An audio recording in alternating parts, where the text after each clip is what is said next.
Hello everyone, কেমন আছো তোমরা সবাই? আশা করি তোমরা সবাই খুব ভালো আছো আর আমিও ভালো আছি তোমাদের আশীর্বাদে। তো সকাল সকাল ব্রেকফাস্টটা দিয়ে শুরু করলাম।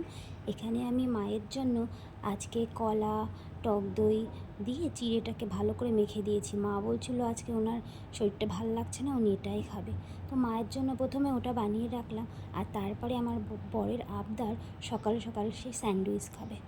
তো সব রকম সে আবার খায় না, অনেক বাহানাবাজি করে, তার অনেক বাহানা আছে। তো বানিয়ে দিলাম তার জন্য স্যান্ডউইচ, আর স্যান্ডউইচে কিন্তু অনেক কিছুই দিতে হয়, কিন্তু ও আবার সব কিছু খায় না। তো তার জন্য ওর যেভাবে পছন্দ করে আমি কিন্তু ওর খাবারটা সেভাবেই বানাই। মেয়েদের কিন্তু নিজেকে জলের মতনভাবেই তৈরি করতে হয়। জল যখন যে পাত্রে রাখা হয় সে পাত্রেরই আকার ধারণ করে। আমাদের মেয়েদেরও কিন্তু প্রত্যেকেই সেভাবেই যদি আমরা তৈরি হতে পারি তাহলেই কিন্তু শান্তি আনে জীবনে। সবার মন জুগিয়ে চলাটাই আমাদের মেয়েদের কর্তব্য। শ্বশুরবাড়ি বলো আর বাপের বাড়ি, হ্যাঁ শ্বশুরবাড়িতে একটু বেশি হয়, বাপের বাড়িতে অতটা সেভাবে কারোর মন জুগিয়ে চলার দরকার হয় না, কারণ সেখানে বাবা মা ভাই দাদা যে থাকুক না কেন, ওখানে কিন্তু তুমি সবার আদরের মেয়ে।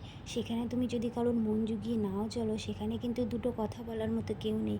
কারণ না, তোমার মা তোমাকে কখনোই সে বলবে না বেশি কথা যে কেন এটা হলো না, কেন এটা করলি না। কিন্তু শ্বশুরবাড়ির বিষয়টা কিন্তু সম্পূর্ণই আলাদা। সেখানে তুমি যতটা শান্তশিষ্ট থাকবে, সবার মন জুগিয়ে চলবে, সেখানে তুমি একজন ভালো পারফেক্ট হতে পারবে।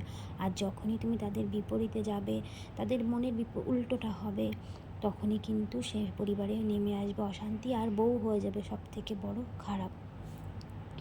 যতদিন পর্যন্ত একটা মেয়ে মেয়ে থাকে, মানে সে বাপের বাড়িতে থাকে, বিয়ে না হয়, ততদিন কিন্তু সে নিশ্চিন্ত থাকতে পারে, তার কোনো অত দায়িত্ব কর্তব্য পালন না করলেও হয়। কিন্তু যখনই তুমি একটা বাড়ির বউ হয়ে যাবে, তখন তোমার কাঁধে হাজার একটা কর্তব্য দায়িত্ব এসে পড়বে, আর সেগুলো পালন করাই একটা বউয়ের কর্তব্য হয়ে দাঁড়াবে। তো যাই হোক, দেখো আজকে কিন্তু সারাদিন সেভাবে আমি ভিডিও করিনি, রান্না বান্নার ভিডিওগুলো সেভাবে ছাড়িনি। তো ঘরের আলমারিটা আমার সাইডটা ভীষণ অগোছালো হয়ে গেছিলো, কদিন ধরেই ভাবছি গোছাবো গোছাবো, কিন্তু টাইমই পাচ্ছি না যে গোছাবো। তো আজকে সময় করে ভাবছি যে গোছাবোই। তো দেখো অনেক সব জামা কাপড়গুলো বের করে নিয়েছি, আর একটা একটা করে ভাঁজ করতে আমার কিন্তু অনেকই টাইম হয়ে গেছিলো। তো সবগুলো আজকে ভাঁজ টাজ করে আলমারিটাকে গোছাবো।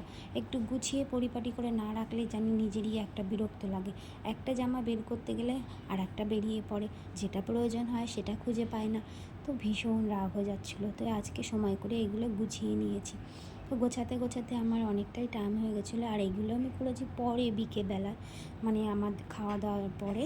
তারপরে আমি জামা কাপড়গুলো নিয়ে বসেছি, কারণ কাজের ফাঁকে তো হয় না। তারপরে সন্ধেবেলা উঠে সবার জন্য চা বানিয়ে নিয়েছি। আবার আমার বর আবদার করলো যে সে সাবুর পাঁপড় খাবে, তো সবার জন্য সাবুর পাঁপড় বানিয়ে নিয়েছি। তো সন্ধ্যেবেলার টিফিন ছিল এটাই। আজকে ব্লগটা কেমন লাগলো তোমাদের, তোমরা কিন্তু কমেন্ট করে আমাকে অবশ্যই জানাবে। তো আজকের মতো এই পর্যন্তই বন্ধুরা, দেখা হবে তোমাদের সাথে আরও একটা নতুন ভিডিও নিয়ে। ততক্ষণ সুস্থ থেকো, ভালো থেকো তোমরা সবাই, আর তোমাদের আশীর্বাদে আমিও জানি ভালো থাকতে পারি, সেই মতো আশীর্বাদ। Bye bye.